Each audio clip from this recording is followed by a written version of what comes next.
दिल टूट जावेगा मैं डरदा नहीं तू हो जा किसे होर दा होना नहीं एक बारी हाथ साडा फड़ ले तू जानिया ए हाथ ऐसा छड़ना नहीं तू आजा मेरे को ओ कुछ बोल ते बुआ खोल वे सजना आजा मेरे कोल ते कुछ बोल ते बुआ खोल वे सजना दुनिया दे रंग विच रंग गई है अपने पराए सर कर गई है مادر بزرگ شما آخه از چی ناراحتین؟ ازدواج؟ یا ازدواج عاشقانه؟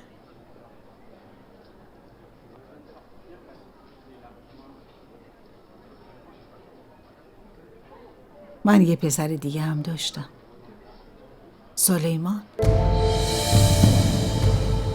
اونم با کسی که خودش خواست ازدواج کرد، ولی بعد اینو از خونه بیرونش کردم. بعد از این همه سال برنگشته. از همچین زنی چه توقعی میتونیم داشته باشیم؟ من اصلا نمیفهمم دارم چی کار میکنم.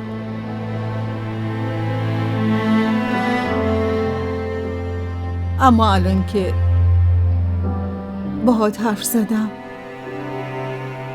فهمیدم بد نیستی. میتونی الینا رو خوشبختش کنی.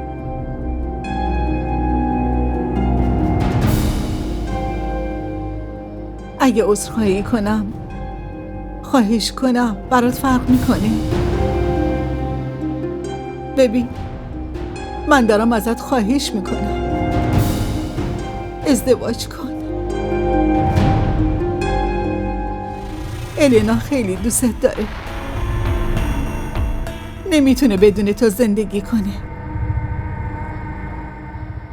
منم نمیتونم برای انتقام گرفتن از پسرم جون یکی دیگر رو بگیرم.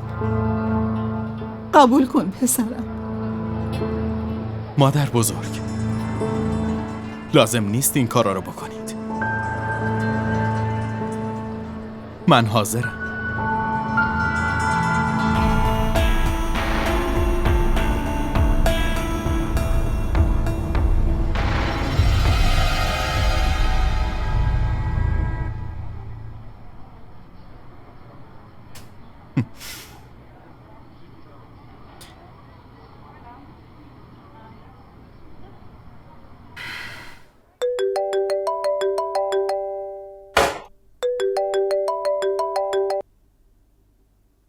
الو؟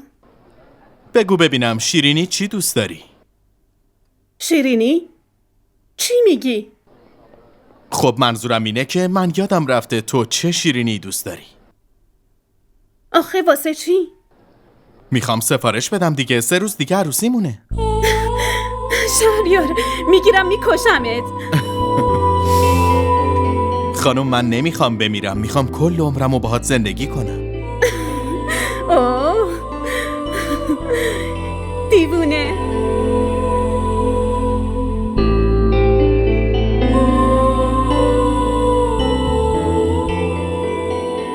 بعد این همه سال حالش بهتر شده. مادر حرف بزنید، این که میبینتتون خیلی خوب میشه. به دخترت بگو همیشه منو برداره بیاره.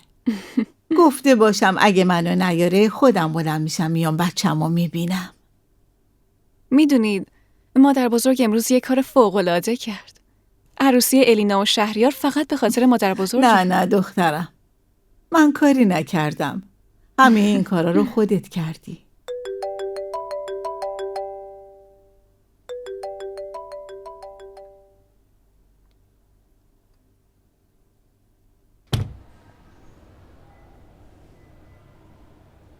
الو؟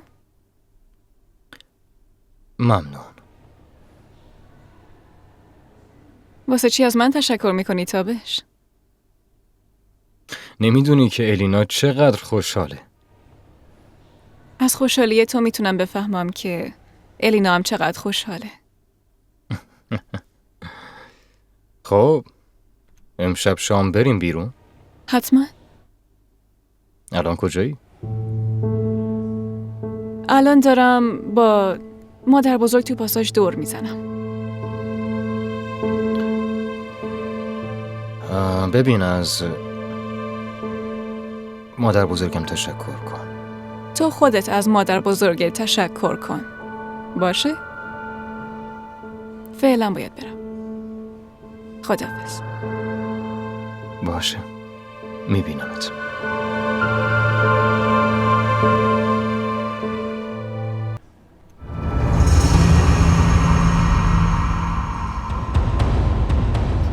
مثل اینکه از دیدن من ترسیدی. نه اصلا. خب تو اینجا چی کار میکنی؟ دفعه قبل حال مادر بزرگ خراب شد. این دفعه دیگه نتونستم ریسک کنم. اما فکر میکنم تو این اتاق باشن. نه اینجا فقط یکی از آشناهای منه. واقعا؟ میتونم ببینمشون؟ واسه چی؟ تو که نمیشناسیشون. خب کارم همینه دیگه. بدون اینکه آدما رو بشناسم کمکشون میکنم. اما جالبی ماجرا اینجاست که مادر بزرگم این آدمو میشناسه. آره. وقتی دیدم پشت تلفن گفتی پاساژم بیشتر مطمئن شدم.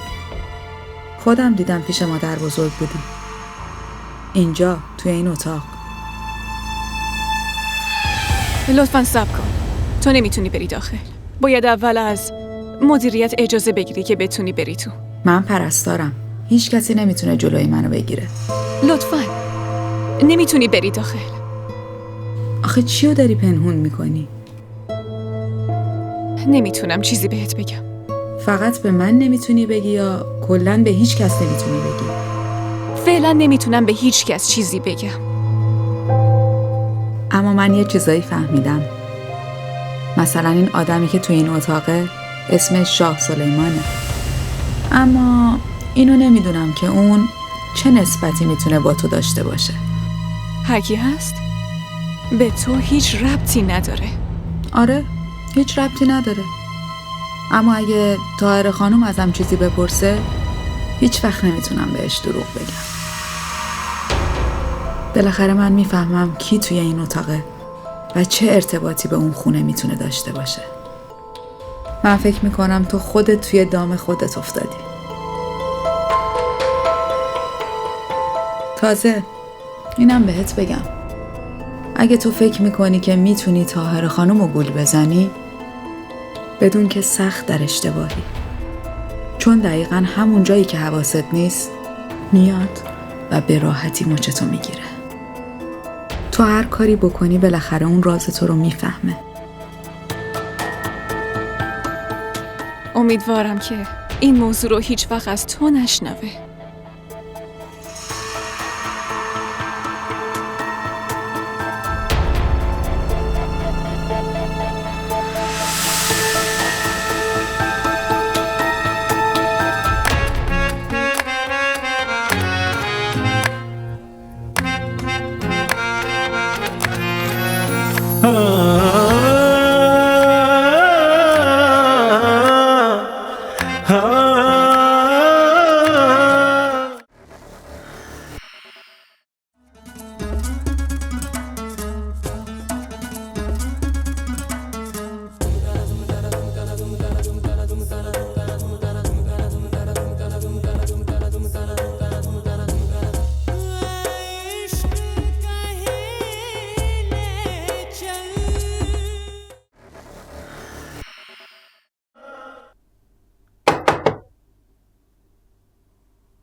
خواستم ازت تشکر کنم.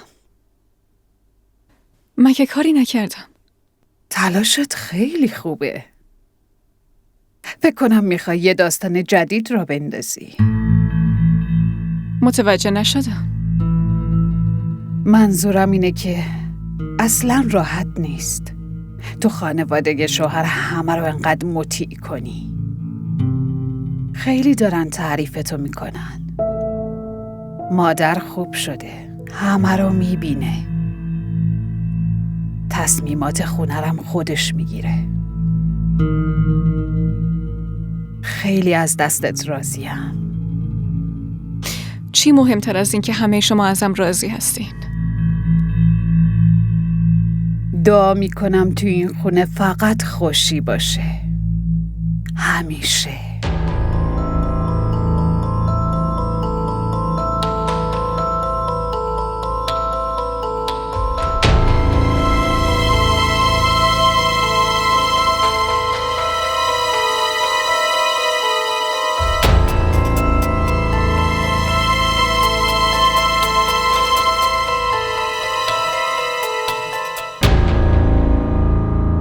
لباسم حاضر شد اومد. بابا ببینین عروسی اینو میپوشم. وای، بابا میبینین چه ذوق زده است؟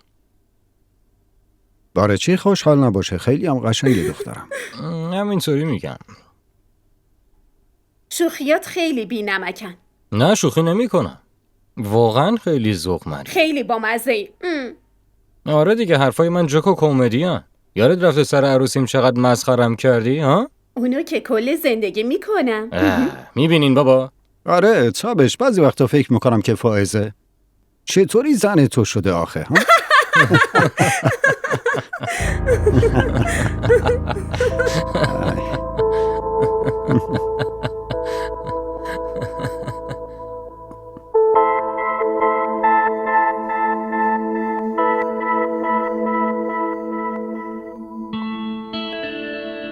خیلی وقت بود براتون غذا درست نکرده بودم.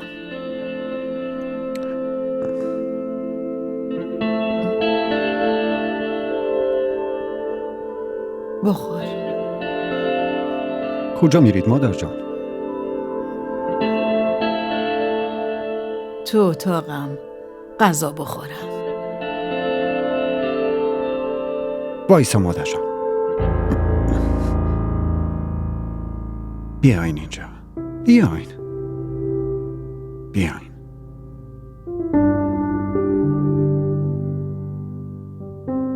اینجا بشینید. از امروز دیگه با ما غذا میخورید، خب؟ بشینید. بشقاب بده.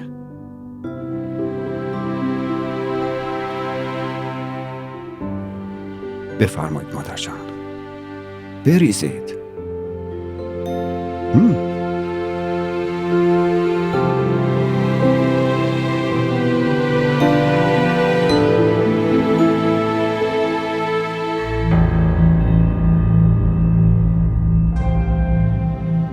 بیاین.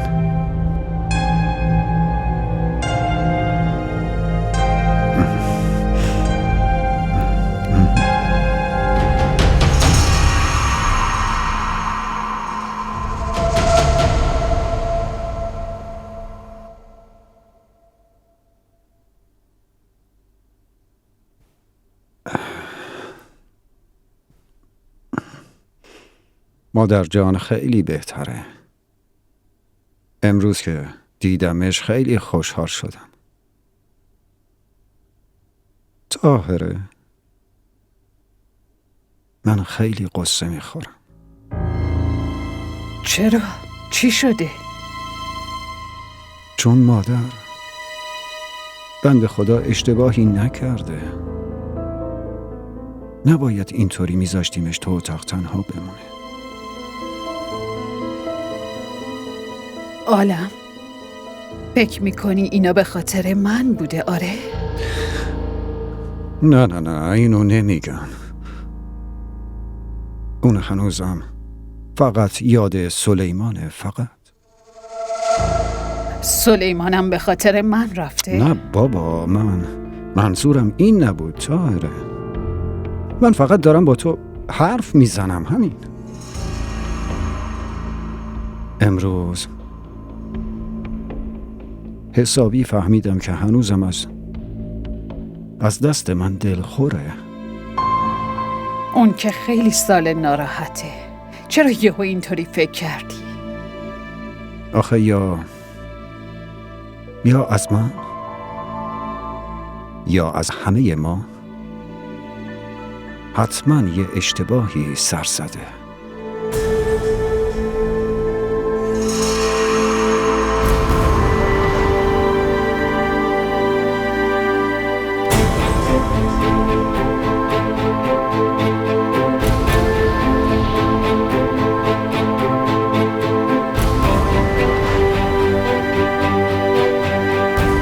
ما را در شبکه‌های اجتماعی دنبال کنید. شهریار جذابه. جدی؟ فقط جلوش نگیا. همینطوری مغروره. راستی آقا مسعود چطوره؟ خوبه. بعضی وقتا حرف میزنیم، بعضی وقتام یه چیزی میگه که میشینم فکر میکنم که چرا اون حرفو بهم زد. یعنی واسه چی باید اونو میگفت؟ نازی، بعضی وقتا خیلی منو میترسونی. نمیخواد بترسی. مراقب باش، درس بگیر. عین فائزه که با کلی نقشه اومد تو این خونه، همونطوری. چه نقشه ای؟ اون تازه خوب شده. باورت نمیشه ولی همه چی رو درست کرده. خونه‌شه دیگه.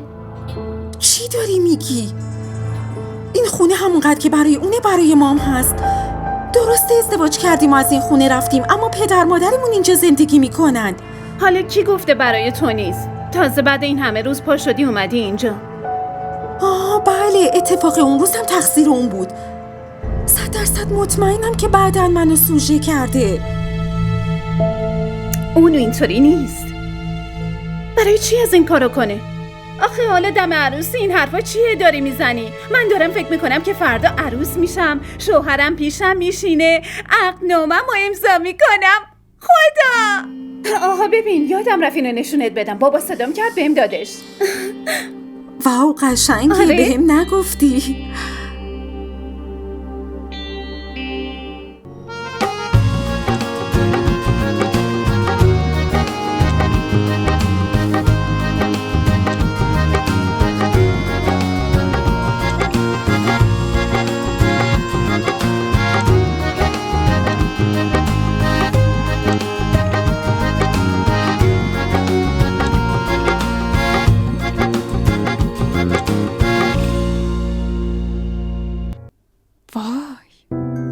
اگه یه وقت کسی ازم معنی خوشگلی و زیبایی رو بپرسه، تو رو نشونش میدم.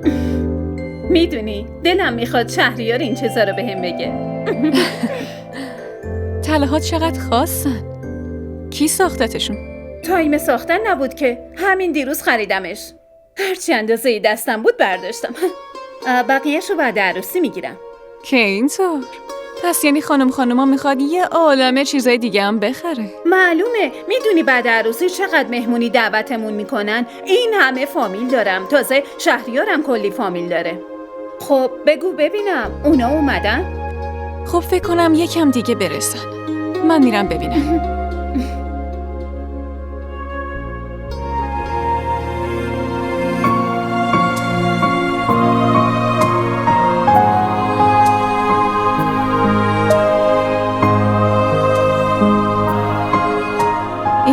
کل زندگیت یادت میمونه. میخوای مثل من باشی؟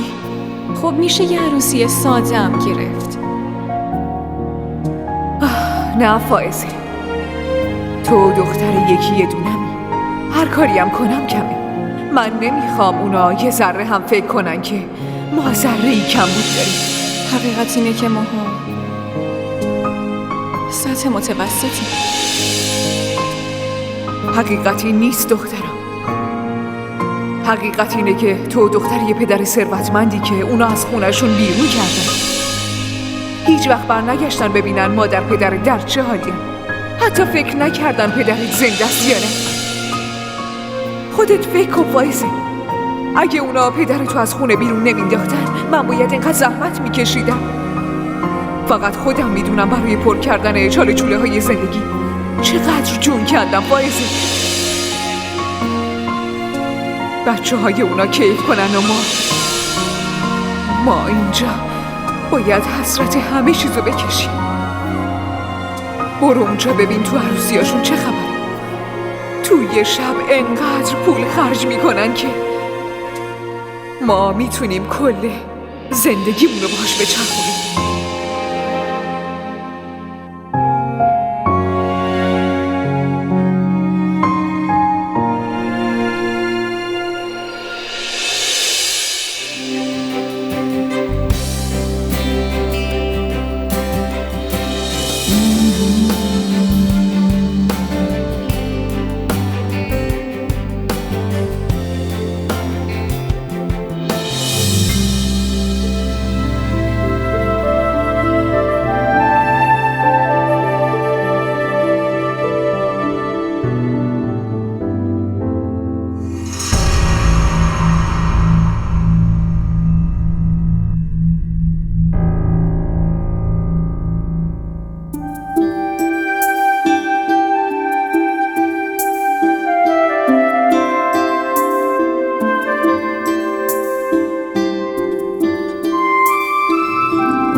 شما برید بخوابید، خسته شدین.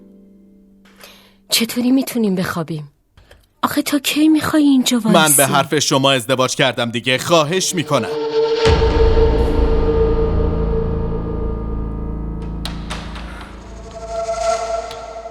موقع عقد نوشته که برای الینا چه کارایی میکنی؟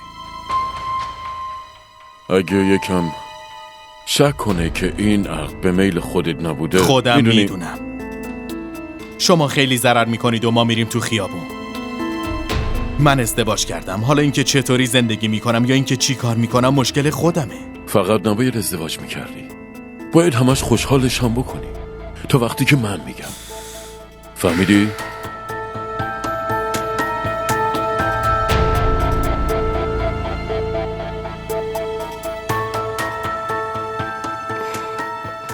شهریار لطفاً خوشی.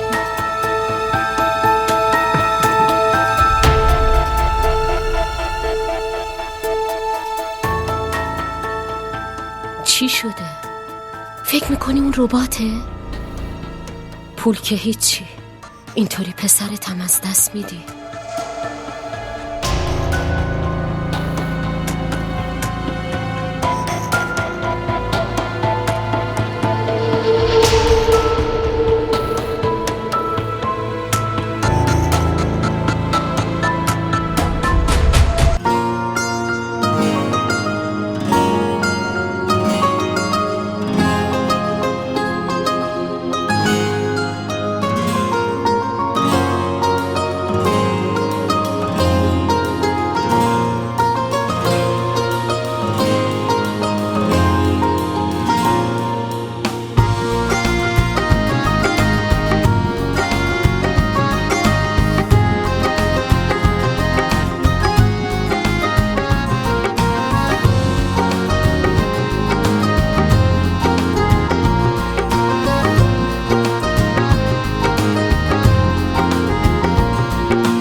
این دیگه چیه نوشتین؟ چرا پاک نمیشه؟ این اسم دیگه از دستت پاک نمیشه. عروس شدن یکی از بزرگترین آرزوهای هر دختره، اما فکرشم نمی کردم که اینجوری بخوام عروس بشم.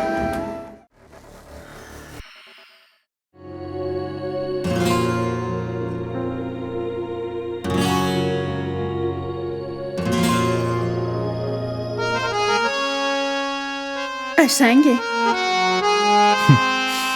مثل خودت.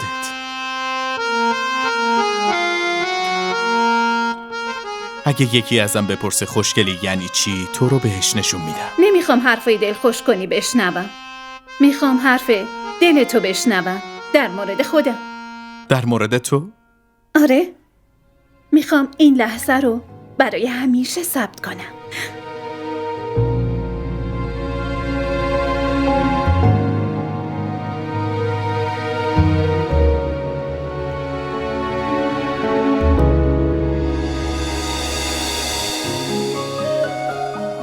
خوب گوش کن، میخوام یه چیزی بهت بگم. در ره عشق آشنای تو شدم، با صد غم و درد مبتلای تو شدم.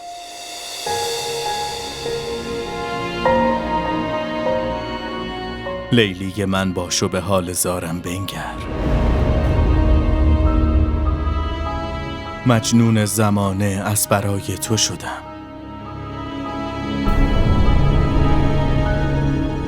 با صد غم و درد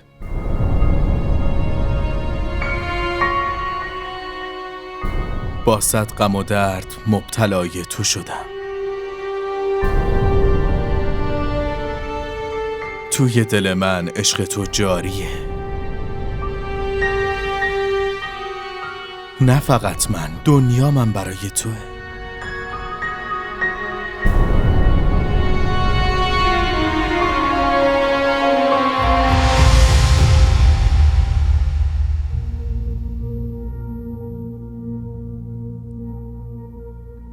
برای من گفتی؟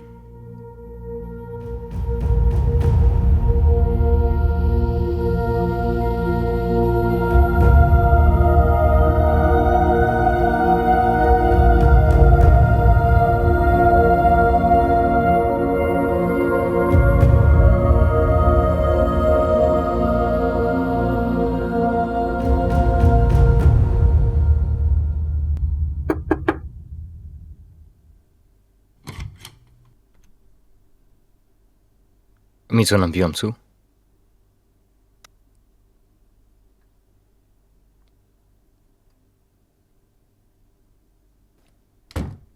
میتونم پیشتون بشینم؟ بشین پسرم.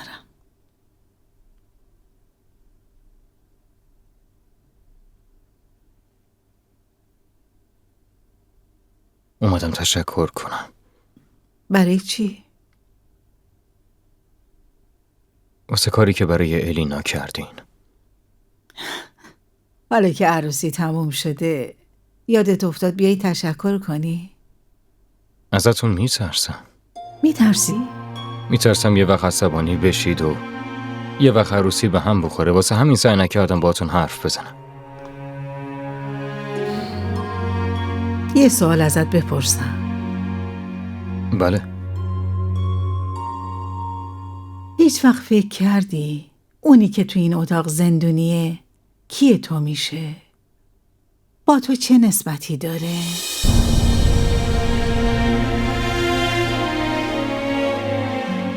نمیخواد شرمنده بشی.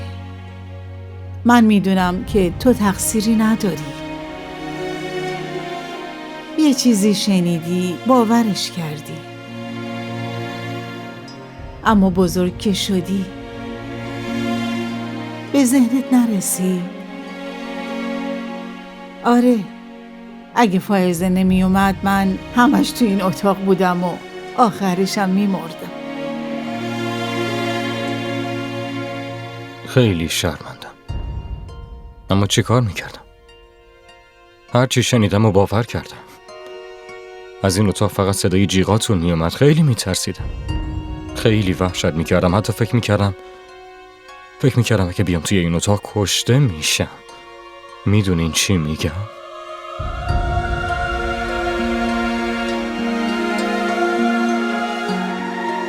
اما خیلی خوب میدونم خیلی بهتون ظلم شده. اما مطمئن باشین که از امروز دیگه هیچی نمیشه مادر بزرگ. مطمئنم.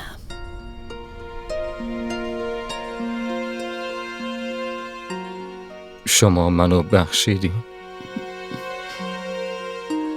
من همه رو بخشیدم. اینم همینطور. اما این چی کار کرده؟ هیچی، همین که همش حواسش به هم بود و میگفت داروامو بخورم همش فکر میکردم که اینم دشمنمه. ولی خانم بزرگ من هیچ وقت از حرفاتون ناراحت نشدم. ماشاءالله این دختر هم خوشگله، هم فهیمه، هم باشعوره، مگه نه؟ اما ازدواج نمیکنه. چرا؟ برای اینکه به خاطر من اون خیلی مسئولیت سنگینی داره. مسئولیت که همیشه هست، اما اگه عروسی کنی برات خیلی خوب میشه. خیلی خوب مادر بزرگ، من دیگه باید برم دفتر. بابام رفته، اگه دیر برسم از من دلخور میشه. به اینم بگید هنوز وقت داره. من رفتم. خدا حافظ.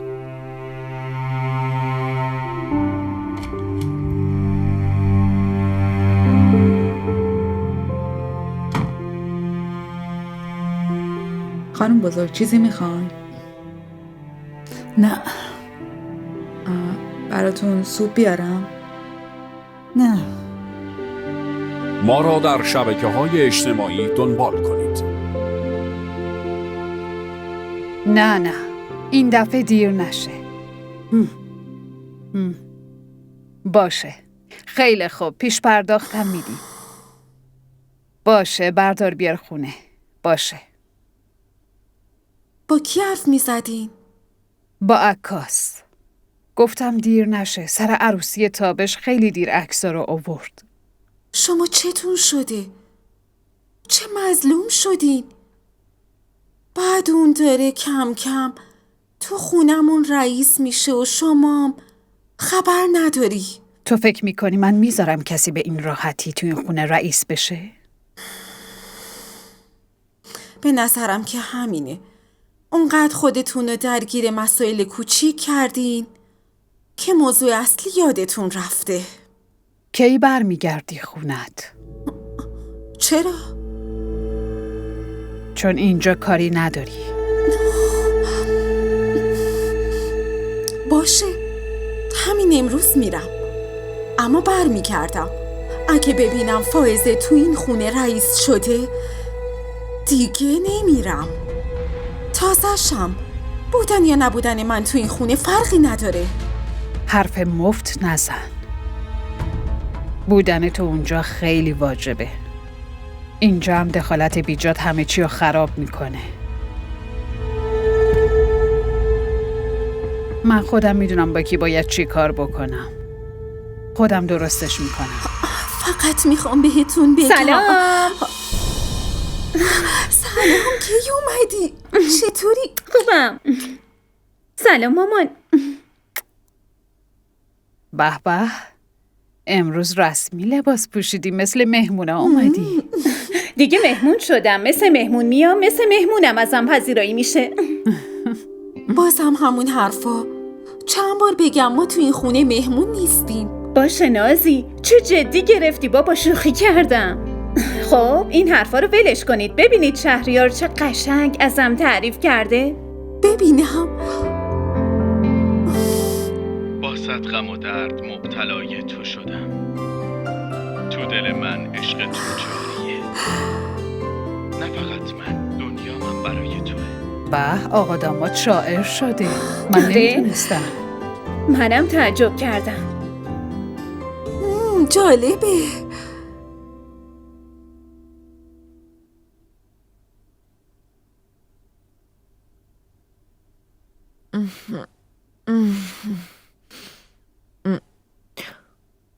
فائزه،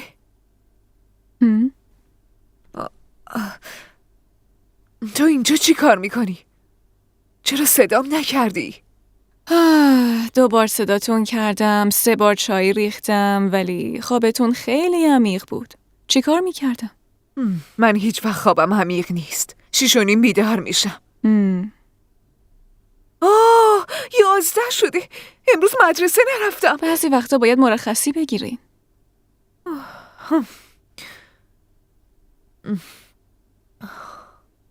تو چرا کله سحر اومدی؟ میخواستم بپرسم الان باید چی کار کنم. تو نباید کاری کنی. منظورم اینه که با سارا چی کار کنیم. فائزه اگه میخواست به کسی چیزی بگه تو حالا گفته بود. منم همین فکر رو میکنم. اما اون بزرگترین حقیقت ما رو میدونه. میترسم تابش شک بکنه. آخه خیلی بهم اعتماد داره. چه بهتر؟ چون آدم از کسی کلک میخوره که بیشتر از همه بهش اعتماد داره. انقدر تحمل میکنه که دیگه عمرشم تموم میشه. بذار اعتماد داشته باشه. مامان همه چی رو به تابش بگم. دیوونه شدی؟ ولی همه چی درست میشه. اما من نمیخوام چیزی درست شه.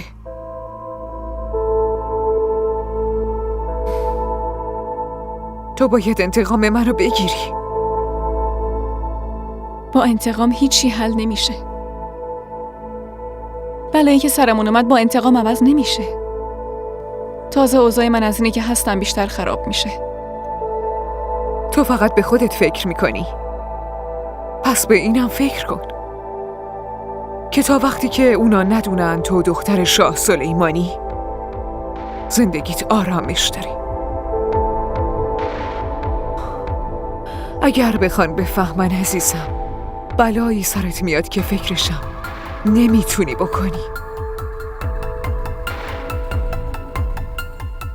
برای همین بهتره که تا وقتی که میتونی اینو مخفی نگه داری.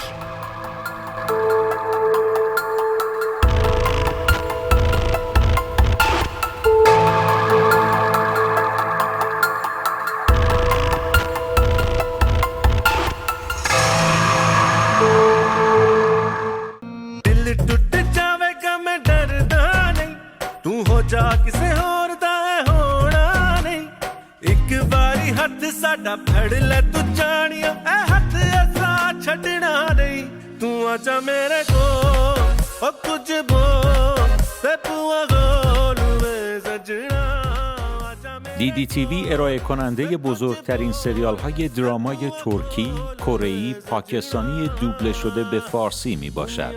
لطفاً سابسکرایب کنید و عضوی از خانواده ما شوید.